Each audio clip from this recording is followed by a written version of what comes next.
देह रहे मोरा हम देवरे कारण भैनी गोरा। ए हो सखी करिया देह रहे मोरा हम देवरे कारण भैनी गोरा। चढ़ली जवानी के खेती में ऐसन बिया हो गई। देवरावा एतना चटले बा कि ढोढ़िया चिकन हो गइल। देवरावा एतना चटले बा कि ढोढ़िया चिकन हो गइल।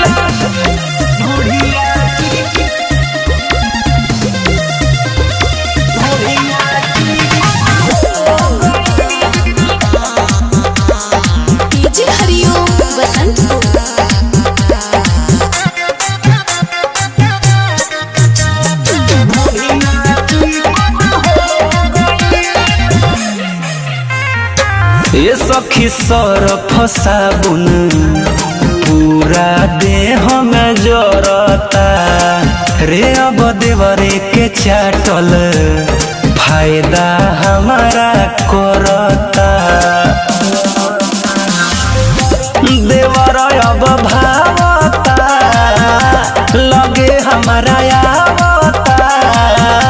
उ भीतरी के काला देखा के रे चीज चिकना होता। बढ़े लागल बा फुलावाना जब से हाथे से अपना टो गई।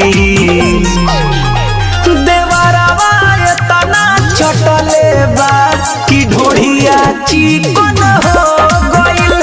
देवरावा एतना चटले बा कि ढोढ़िया चिकन हो गइल।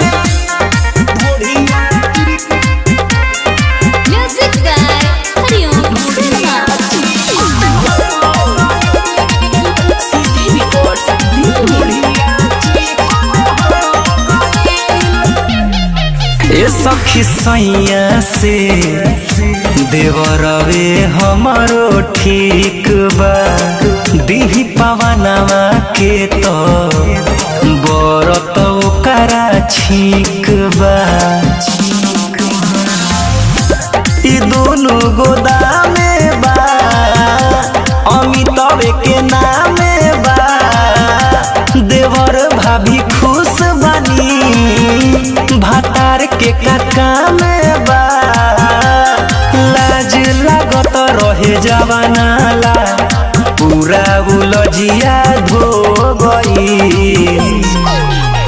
देवरावा एतना चटले बा कि ढोढ़िया चिकन हो गइल। देवरावा एतना चटले बा कि ढोढ़िया चिकन हो